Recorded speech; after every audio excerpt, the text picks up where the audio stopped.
email. Hello, Sheriff. Hello. Apparently I need to turn my volume up a little bit. Okay, the live stream has started. Thanks. Yep, we got Sheriff here. Great. Thanks for joining us.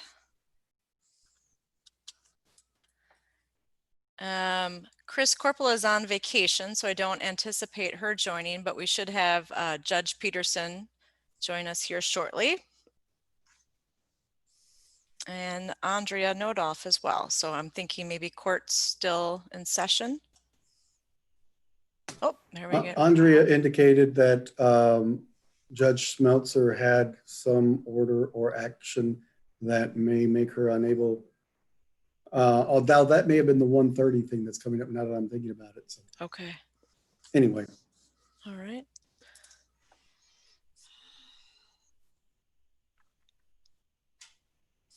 Judge Smeltzer, can you hear me?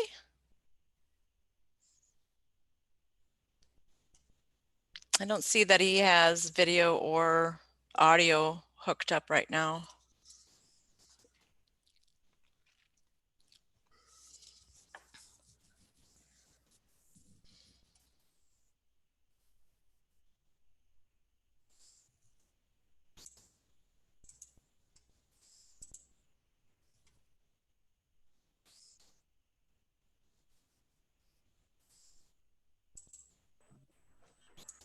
And we lost him. All right. He probably saw that there was nothing to eat and left. Yeah. It's funny.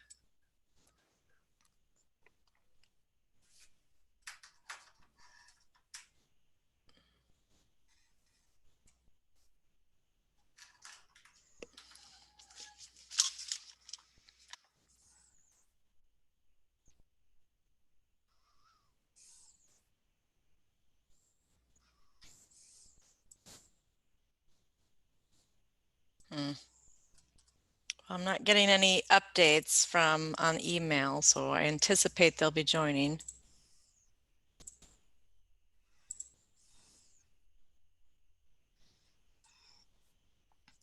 How many do we need for a quorum to get started? We would need, I think we've got a quorum. Well, we would need the chair, and we don't have a quorum. We need one more because Okay. Katie isn't officially part of this group. There's Andrea.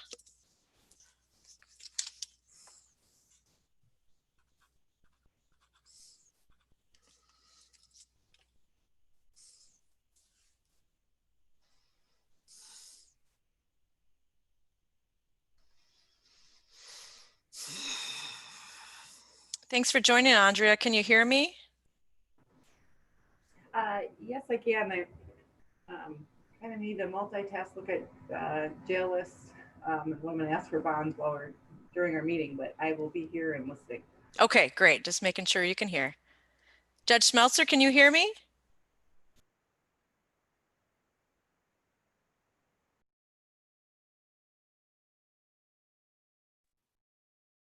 There you go. Okay, can you hear me now, Sarah? Yes, I can. Great. Okay, very good. Thank you. And it looks like we're getting Judge Peterson online as well. Judge, can you hear me? I don't care how you do that.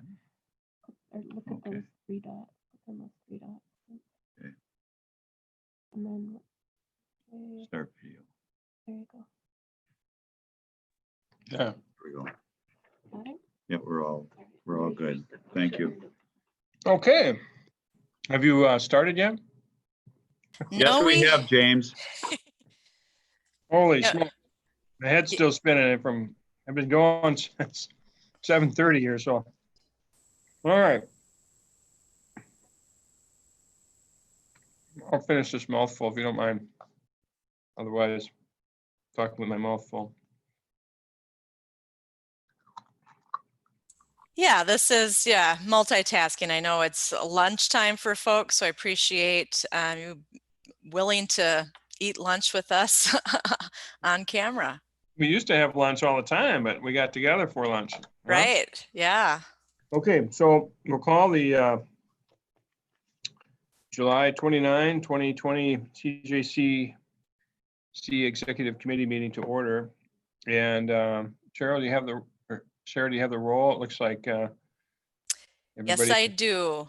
Okay, And I think And, we're all familiar with each other. okay. So. We want to go around and introduce each other? I think we can dispense with that. Okay, so everybody get a copy of the minutes from, along with the agenda from the June 24, 2020 meeting? Yes, okay. And is there a motion to approve the minutes from our previous meeting? I move. Okay, motion by Chair Bartlett, second. Second. Okay, second by Manager Miller. And so any discussion?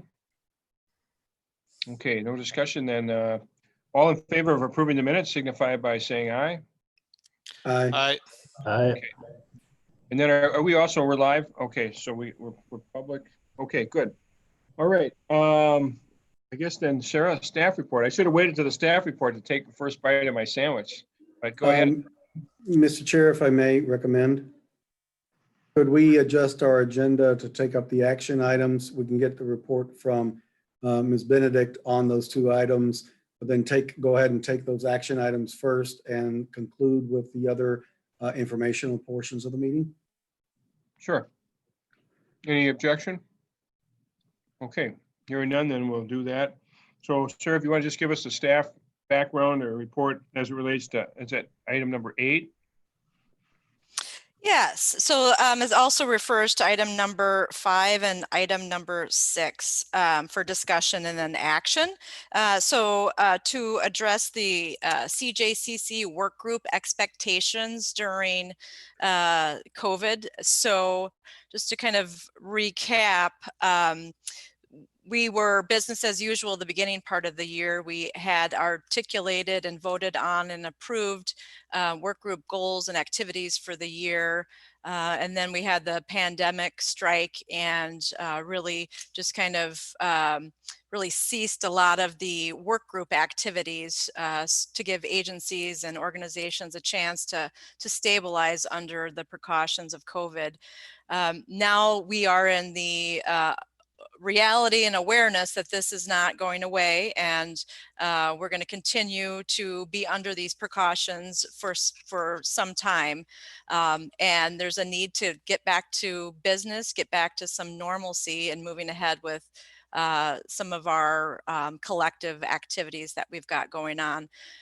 During the last several months, we've been able to stabilize the different court programs to ensure that those are running and operational, but we haven't really done a whole lot with the work groups.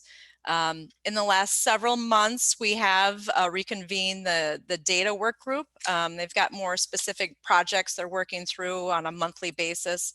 So that's been going well. Some of the challenges are the attendance has been much lower, and we're not getting representation from all the different partners, which I think is an important consideration.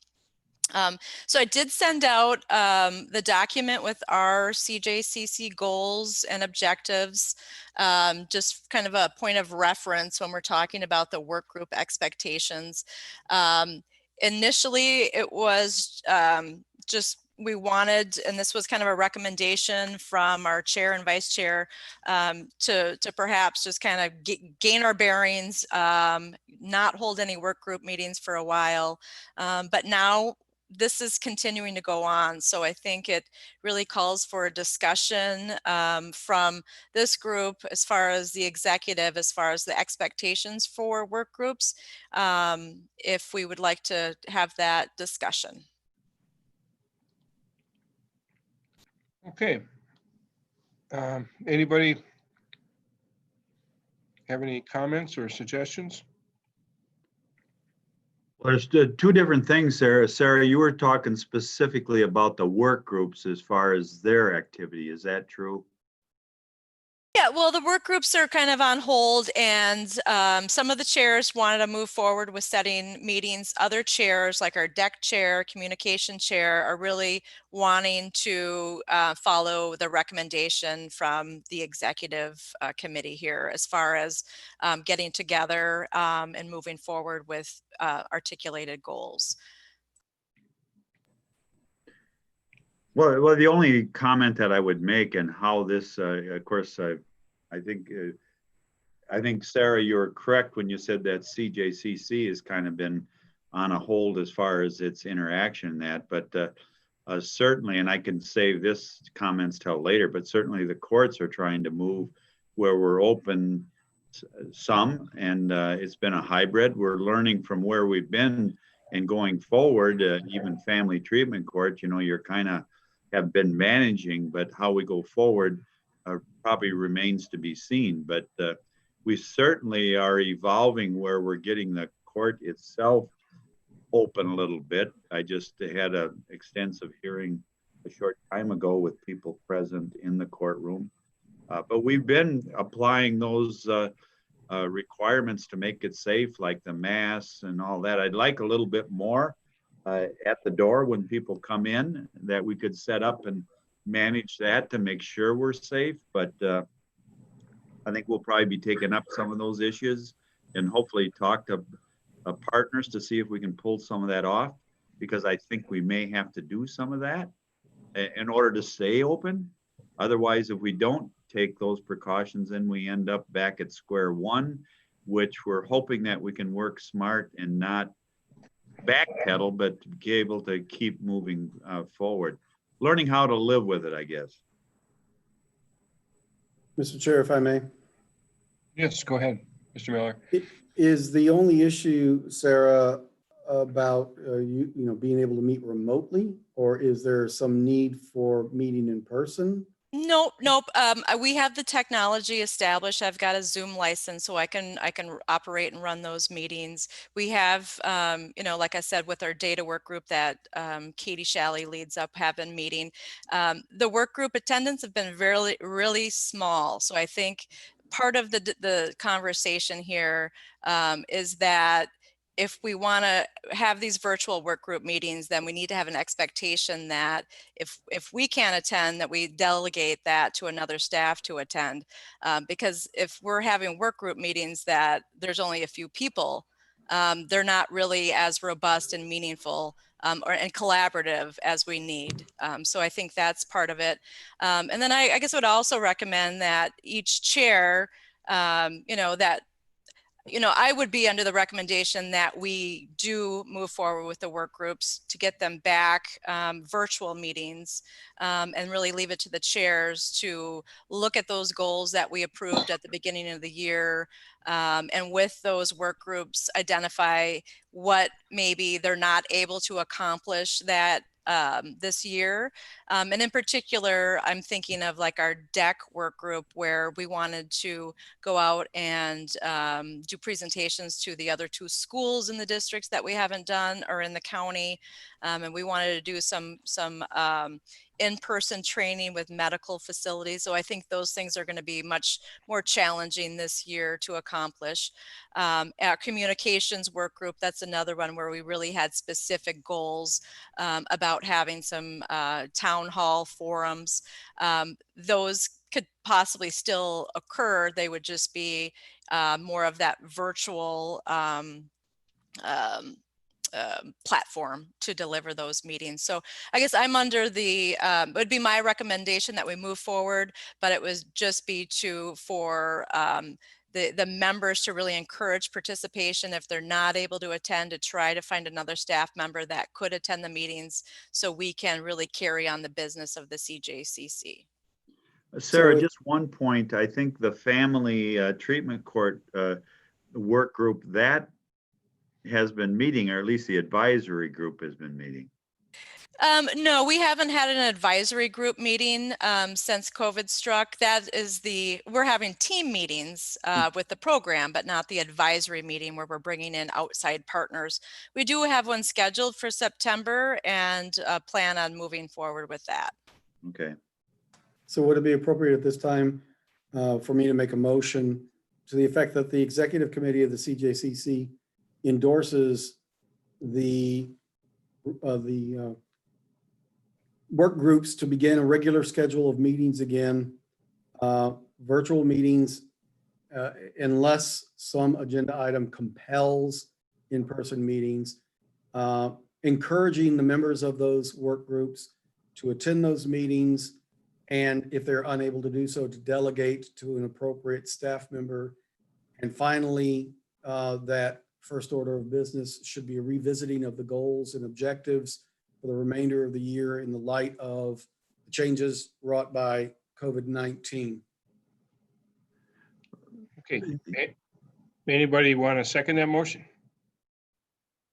Very well said, Mr. Miller. You have to repeat it It's first. It's a very long motion, but I'll second it. Okay. Any discussion on that motion? And we've kind of discussed the topic. Well, the only, and it's probably just me, but I don't know if we have to lock ourselves in whether it's a virtual meeting or an in-person meeting. It seems to me that the chair could make that determination whether they want to have a in-person or a virtual meeting. I get it, where, you know, there's been advocacy for virtual meetings, but I think sometimes it just might be if they have the option of having an in-person meeting for whatever the reason, that the chair has the flexibility to call an in-person meeting. Judge, I understand what you're saying. I will advocate for it being virtual meetings unless there's a compelling reason for an in-person meeting. Working as closely as I have with KT Gallagher, our public health officer, for these past over 5 months now on the COVID-19 pandemic and its effect locally, regionally, statewide, and across the nation, it is ill-advised for us to meet in person unless there is a compelling reason. I think with that understanding, compelling reason, it grants to the individual chairs of the work groups the discretion to say, well, for this reason, in this case, we should have an in-person meeting. But I think it's important that the executive committee emphasize that unless there is such a compelling reason, as opposed to, gosh, it's a lot easier to meet in person, that we really encourage virtual meetings. Okay, any other discussion or comments? Well, the only comment I'd make to that, Paul, is that when you talk about meeting, and I get requirements and encouraging virtual meetings, I get that. But the other part of this equation is, how do you learn to live with it and adopt procedures and put procedures in place so that you can meet? And that's one thing. For example, we went to opening the doors to the courthouse because I think we had to. We didn't have any choice. But the question gets to be, what do you put in place to ensure that that can happen face to face and that they're safe? And I think it can be done. I think saying that we haven't advanced after 5 months into this, that we can't have practices in place, that if you do meet, hey, you wear a mask, you do your social distancing, that's so basic. And I think sometimes we make things more difficult for us than we have to. And it's really does dampen down the effectiveness of county government. It just does. At least it does for the courts. I can agree with everything you just said, Your Honor, because it didn't contradict what I said. That's true. If we have virtual, if we can, let's keep meeting virtual. That's the safest. Well, you use the If term we cannot, compelling reason. I'm sorry? You use the term compelling reason. Is Well, that a threshold? I mean, that's something that it's a descriptor that you have to meet a certain threshold before a chair would have the discretion to do things one way or another. And I'm just saying, if the chair feels a need, your first option is a virtual meeting. Second option, if you have reasons why you need to have the face-to-face, then we should have those processes and procedures in place that we do it safely. That's all I'm saying. Why do we want to tie our hands? That's Are all. you offering an amendment to the motion? Offer an amendment just to that we change that from compelling reason, that virtual meetings are encouraged when at all possible. And if a chair decides that it's necessary to have an in-person meeting, they have the ability to do so. Okay, any second for the amendment? I'll second that Okay, amendment. Sarah, do you have the original motion? Do you have that written down?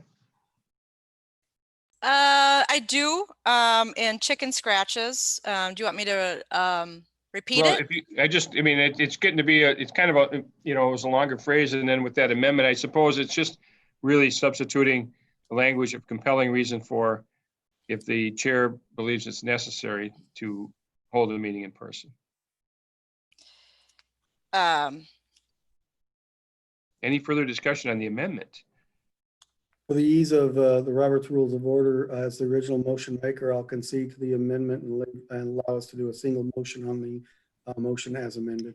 Well, I'd also like just to identify that these are typically noon meetings that people are on, like, you know, Judge is eating his lunch. That also, I think, needs to be a factor brought into this, but ultimately that could be a discussion that I have with the chairs. But I think bringing people together for a lunch meeting, you know, we're not having lunch meetings anymore, but if people want to eat their lunch, I don't know if that's going to be good for attendance either for an in-person meeting, but ultimately those could be just nuanced discussions I have with the chair depending on the time of day that we actually hold the meeting. Well, you know, I'll just note, you know, with our treatment court team, we've had much better attendance with virtual meetings than we had with in-person meetings. So for what it's worth, and I think they've been fairly productive virtually. So, okay, so then any more discussion on the motion as amended? My only input would be, I think it's very broad, and I think there's some benefits with the motion to have it broad. I think I think the drug endangered children is the work group that I'm a little bit concerned about, as attendance before COVID was a little bit difficult, and then the changes in the school. I think that the goals certainly need to be changed quite a bit, as well as the communication work group, and hopefully Sarah can make some strides with the chair people and help coordinate to get some more people involved. I think DEC is extremely important given the climate going on right now, as well as the lack of schools. And I'm just a little bit concerned if we will have the follow through given all these changes.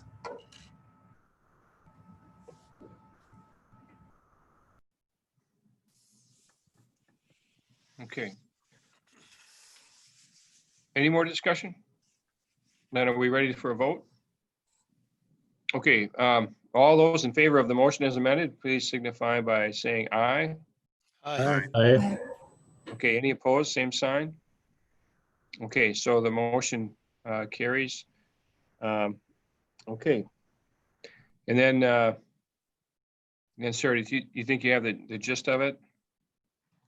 Well, Yes. Yep. You want me to read it back just for well, clarity? Or are we good? So no, I think essentially we're good. it's, yeah. I think we should move on to the next thing. What's the Yep. next item that we needed to look at? All right. The next action item is OWI Court Research and Planning.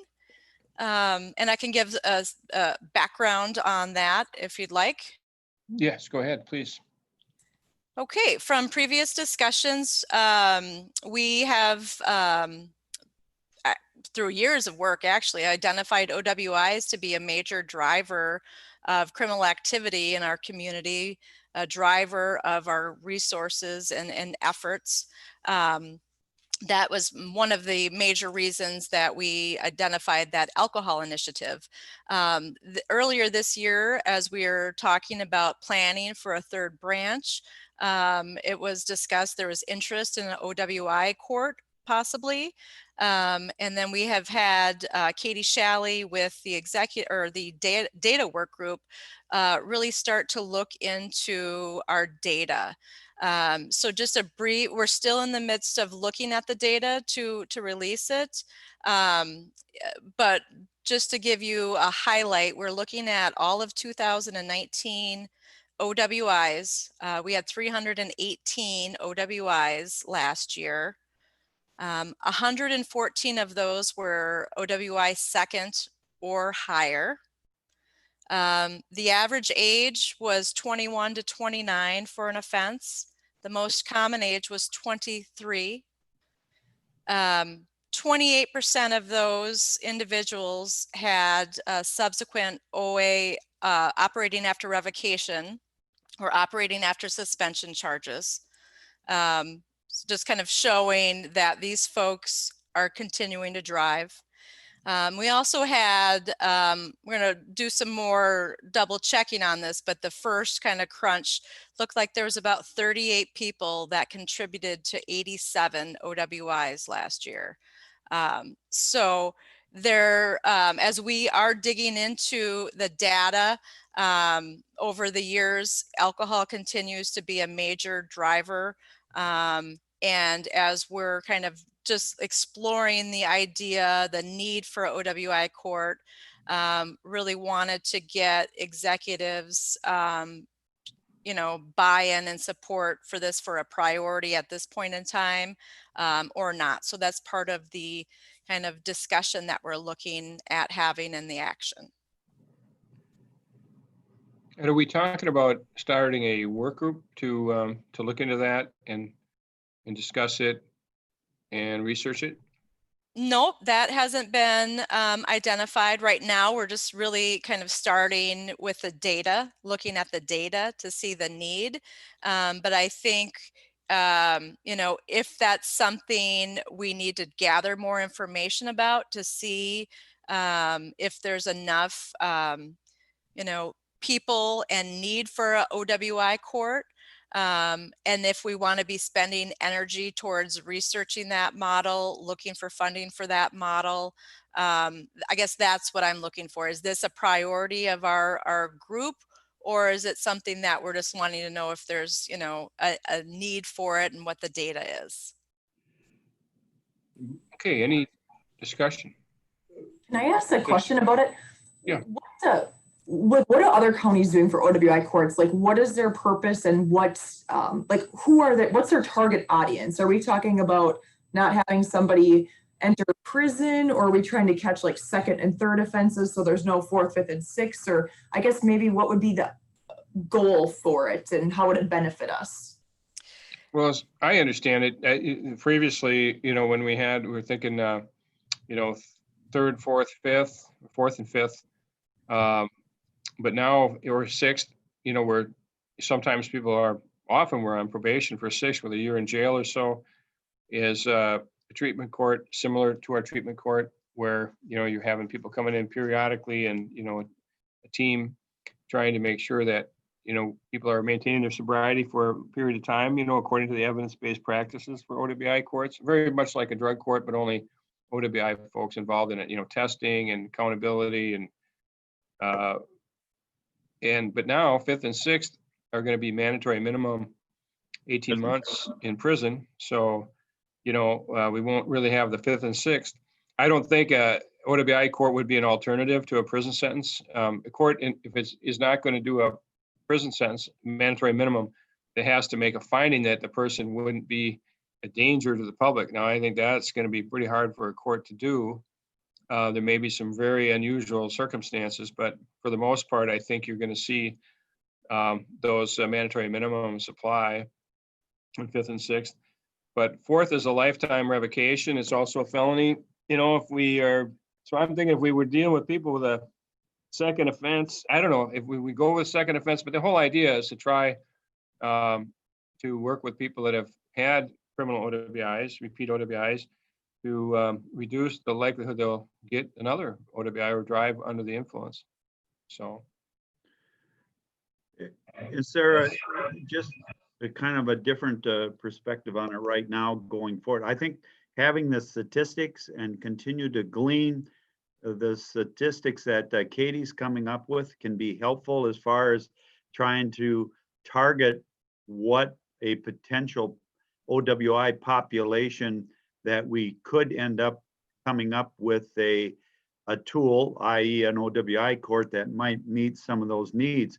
But looking forward to the next year with everything that Judge Peterson and I got on our plates and how tight our court schedules are and how the criminal calendars are just mushrooming and going out exponentially of just being able to get our day-to-day stuff done. I would recommend that you continue looking at it, but as far as to putting a group and spending time and resources, I would save that until your third judge gets on board, so you got a better idea of time and how we actually could implement one if we want to do it. But I think for right now, our time and effort could be better spent just trying to manage getting through this darn thing that we've got on our plate, having to live with the pandemic, because we got an awful lot of work just trying to figure out how we can do our daily responsibilities effectively. Okay, I- anybody else? Yeah, I definitely agree with Judge Smeltzer. Our criminal cases are up even more from last year, and we have a hole to dig ourselves out of, and things are getting very busy very quickly. So I think it's worthy to continue to examine, but I think maybe it might be better when we have a third judge in place. I understand the ultimate goal is probably reduce the number of OWIs, but we have to take into consideration that 1/3 of those are drug related as well. That I think I did the math correctly last year, that 1/3 of our OWI arrests were RCS violations. So we're dealing with operating while under the influence of methamphetamines nearly as much as alcohol right now. And they didn't slow down through this pandemic when the bars were closed. We were still, but what's the ultimate goal? We have mandatory minimum sentencing for OWIs. I don't know what benefit it is to the participant. What the judges can play with as far as a sentencing, that if you participate in an OWI court, you'll have 6 months less probation. I guess I don't know what the benefit to a participant is. Well, those would be one of those things we'd have to be looking at, and how other places do it. It'd be similar to IDIP program, I suppose, where, the incentive would be maybe less incarceration. You'd have some state jail time, and if they complete the program successfully, they would, I don't know. I mean, those are all sorts of details. I don't think we can put people on probation on a second offense. I think third offense and subsequent, you can place them on probation. But yeah, those would be, I think, some of the issues that we would look at in terms of, what we would do if we did it. And my only thought was, if again, if assuming we have a third branch, but we certainly can wait and then, and start the planning process, once we know what's in place. And I don't know how long it would take, before we'd have something up and running. And really, I don't know what the evidence is out there, whether these things are, whether they are effective at reducing, and it's not just reducing OWI offenses, really, the idea is reducing impaired driving, because we all know that the offenses are just the tip of the iceberg, and that the impaired driving is many, many times more than the people that are actually apprehended. And and many of the people are repeat offenders. As Sarah said, I think you had there were 87 offenses that involved 38 people. So that's, not quite 3 each, but, 2.5. So those are the kind of people we're targeting, the chronic drunk driver or impaired driver, meth driver, RCS driver. So, but yeah, I mean, I guess we do have a lot on our plate. And the question is, is that something we want to do someday? Is it worth just at least keeping on the back burner? And I don't know that we really have to take any action on it today. If you want to wait, because we won't have a third branch. It'd be a year from Saturday, August 1st, 2021, when the third branch would be up and running.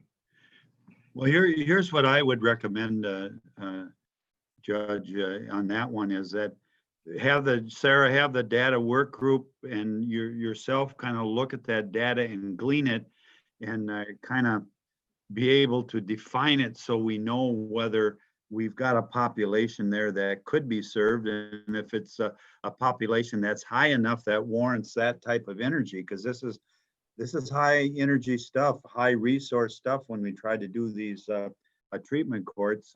So we got to understand that as well. The only other thing I would say, looking forward, Sarah, this transition, and we'll know soon, and I'm going to guess there's going to be a third judge here.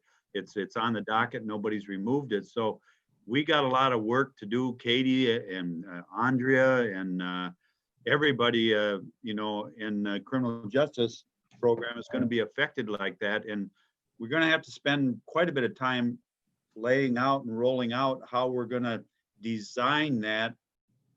So we set up a system that continues to be very efficient, effective, and we don't want to do it in a haphazard manner, because what you're asking, Sarah, if we implement and roll out a third branch in collaboration with every other agency and stuff, we'll probably be able to do the things that you're mentioning, an OWI court or whatever, but we're going to have to tackle that, you know, thing that, or the third branch that's going to be on our plate to make it, put ourselves in a position so we're able to do a lot of the things that you're talking about, including an OWI court. And Katie, I don't think we've talked about that much yet. No, not yet. We've been too busy with other things right now. That's true. Yes, indeed. Well, any suggestions? You want to just table this until say January or something like that, and see where we're at? I mean, I guess. Is there any problem with asking CJCC staff to go ahead and at least look at the models for OWI courts and have them at our fingertips, so that when we do feel like we have the resource time, we don't have to start from scratch? I like that idea. It'd be nice to gather data, Right. information, other courts, you know, put together, you know, I guess, information packet, so that when we get closer in time, that we can maybe look at it and decide. You know, I mean, I think really the first thing is you want to look at it and say, are these courts effective for OWIs? And frankly, I think there's probably more people that would qualify for an OWI court. And I think we probably have more success with those, particularly alcohol related cases, than we do with other types of cases. But it's concerning to hear that there's an increase in meth related driving. I haven't seen too many RCS cases with meth yet, but I'm sure they're in the pipeline. So after this, do we need then, anybody have an idea for a motion today? Mr. Miller, you're pretty good at those motions. You have any suggested motion? Yeah, I would move that the executive committee direct CJCC staff to gather pertinent information on the models for OWI courts and continue to track the statistics related to our own OWI incidences in preparation for future discussion on that topic. Okay, is there I'll second that motion. All right, any further discussion on the motion as stated? Okay, then, all those in favor of the motion signify by saying aye. Aye. All right. Okay, and any nays, or those opposed, same sign? Aye? No? Okay. All right, then that motion passes. Any other action items that we have to consider? No, those were the two action items. Okay, so then we want to go back then to, I guess, the information and staff report on other areas where we still have time. We're at 12:38 I have. So go ahead, Sarah. Okay, the first update is our sequential intercept mapping. We did have the first virtual session yesterday, so that was a 4-hour session. I appreciate folks' participation in that. I know it was kind of sprung on folks pretty quickly. We got that date based on Judge's calendar, and then our technical advisors wanted to send the actual invites out, and it took some time to actually get them out there. So we probably didn't have as much participation as we would have in our normal planning, but we had about 32 participants in that. So overall, really the idea of that mapping was to look at what our criminal justice system and our behavioral health systems and those intersections. We provided some upfront information as far as the resources that we have in our community. And then our technical advisors helped us really kind of talk about some of the gaps and helped us identify some of the gaps that we have out there. The next step is they're going to take they broke us out in two different focus groups. One focused on the early intercepts of law enforcement contact with folks out in the community, or a crisis system contact with people out in the community. And then the second focus group session was once they were really taken into jail, that booking assessment process, the court process that goes along with it. So good conversations in both, good feedback in both. Generally,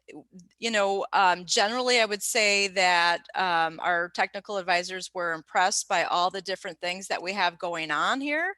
And they were really just looking for us to kind of shore up some of the areas that they identified as gaps. So the next steps will be they'll come up with a poll for folks to vote on what they identify as the priorities. Because basically we all kind of did a focus group and they took all this input, but they're going to put a list of priorities together for us to vote on. And then that will come back to us. We'll have a presentation from our technical advisors, and then we'll have recommendations for action steps to move forward. So once we do have another date set up, I'll let people know about that as soon as possible. We hope you can participate. There'll be this virtual polling, so it's important to have your voice heard in that voting mechanism, because that's what they're going to be focused on, their recommendations for us. But I know some of the folks on the call were there and participated. Does anybody want to add anything to the update? What day was that? Was that Tuesday? That was Monday. Monday? And what time was it actually held? Is that at 1 o'clock? 1 to 5. Yep. Okay. Okay. All right. Well, no feedback there, but we'll have a written report and some recommendations coming out soon. Next update, our reentry program. Just want to give an update. Some of you are aware, and some of you might not be, but we're collaborating with our Veteran Service Office and the Buffalo Pepin UW Extension for peer mentoring support for veterans that are in the justice system. So there's a small grant that UW Extension wrote. There's already a staff position in our Veteran Service Office. He's going to be putting together focus groups and really starting to put a blueprint together on how to provide peer support to veterans. They call it a battle buddy kind of model that's based on the military. So just excited that we can be part of that. Initially they were going to go into the jail and work with some veterans. Now that we don't have volunteers coming into the jail, we might need to adjust that. But essentially they were going to work with our community, our veterans, to come up with a model for this peer support that they can take to other counties. So again, just kind of showing how when we collaborate, we can really develop new things that others can benefit from as well. And then I would just add that we are looking at collaborating with Buffalo Pepin on just the reentry peers. We have a part-time position that's been open for some time that's grant funded that we contract through Center for Independent Living. Buffalo Pepin's looking for a part-time person. So we're looking at perhaps hiring one full-time person that all the counties would be satisfied with to provide some of those services.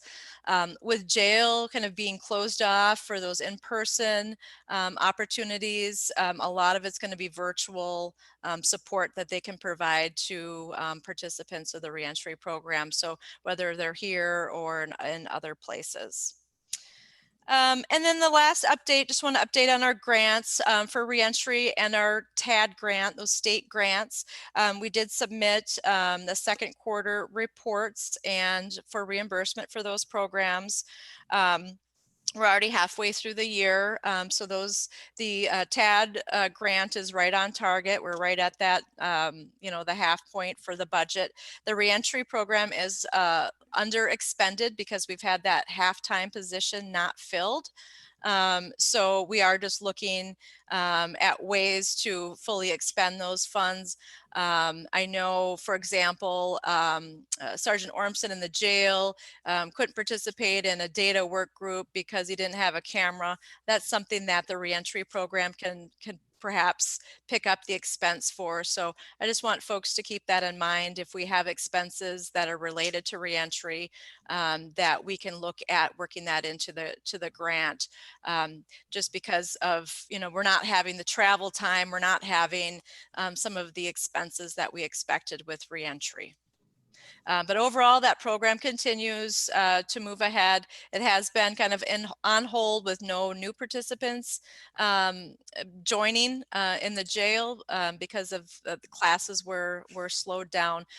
Those were kind of started back up again and now kind of slowed back down again. So we'll just be looking at perhaps how we get people started in the reentry program and what types of services that they're getting in that program. Sarah, could I ask you just a quick question on that one? We've always been talking about a lot of this virtual contact.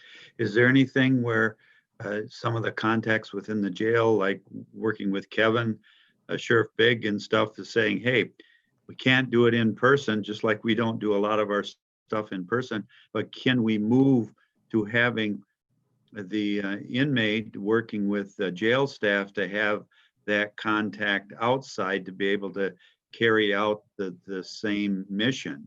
It seems to me that at least you could think about, is that possible?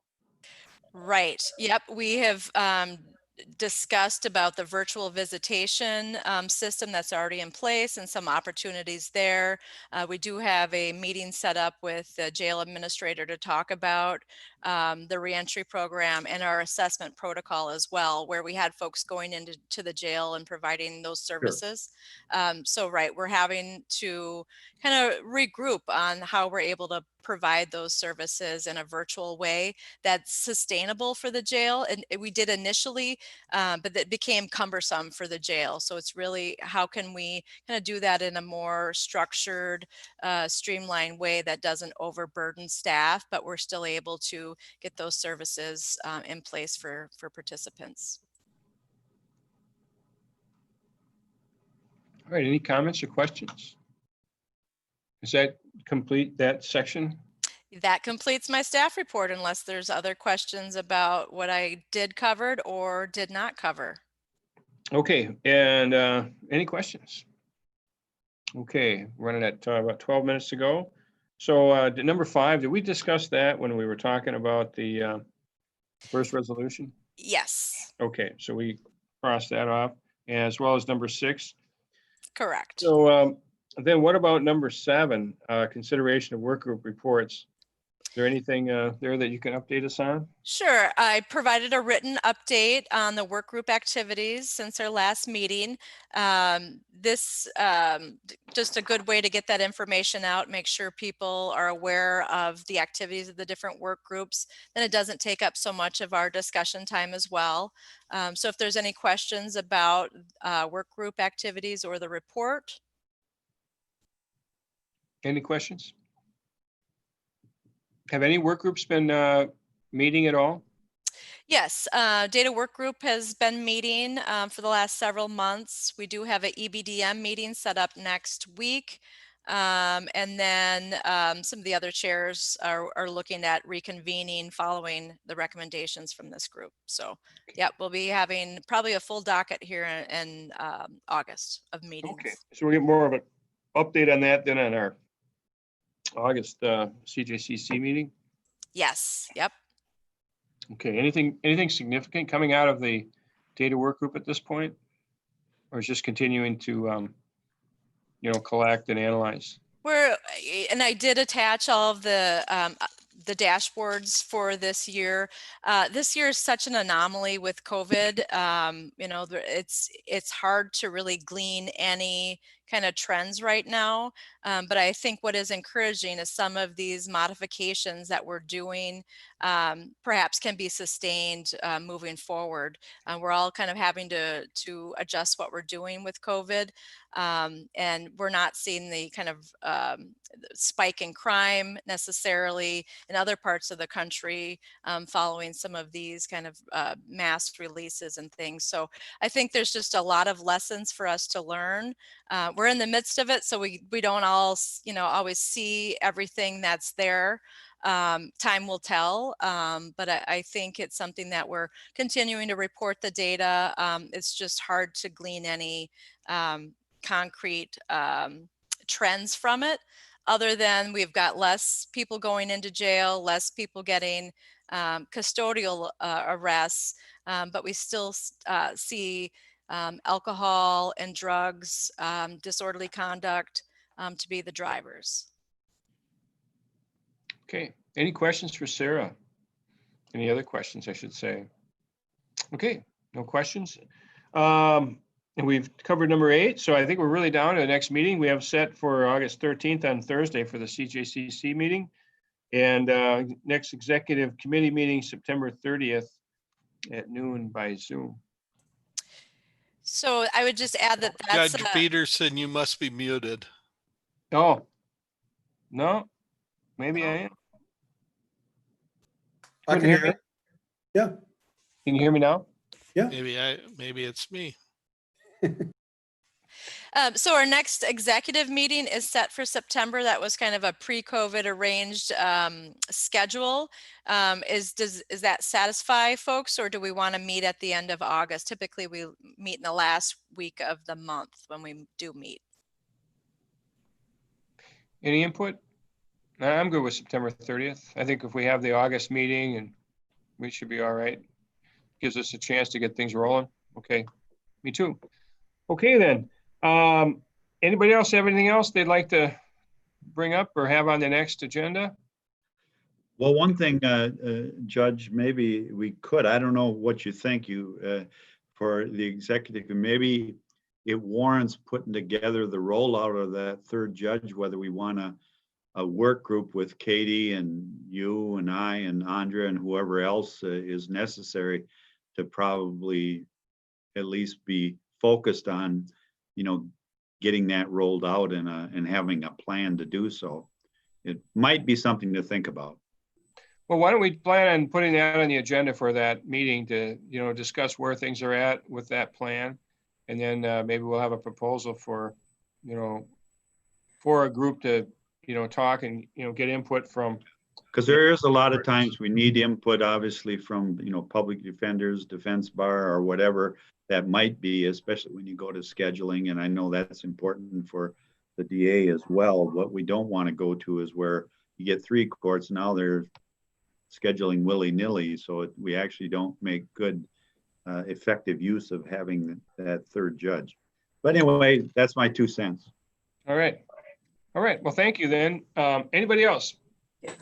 Do we need a CJCC work group for that, or could we do that like outside of? Well, we've thought of that, meeting? but Katie, you're absolutely right. We can do that.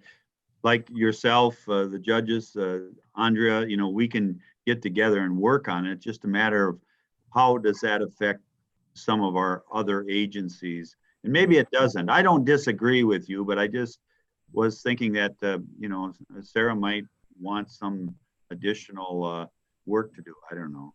Let's just on the agenda for September 30th have, third branch update. Well, Okay, yeah, either that or what we could do, Katie, back to what you're saying is we'll have our, shall I say, department heads working on it, whether it's judges, yourself, Andrea, will work on it and then at least report back to the Yeah. CJCC to see what we came up with, just to show that we're actually, coming up with a plan. sounds Okay. good. All right. Well, thank you all. Then meeting is adjourned. See you next time. Thank you. Have a good Thank you. afternoon.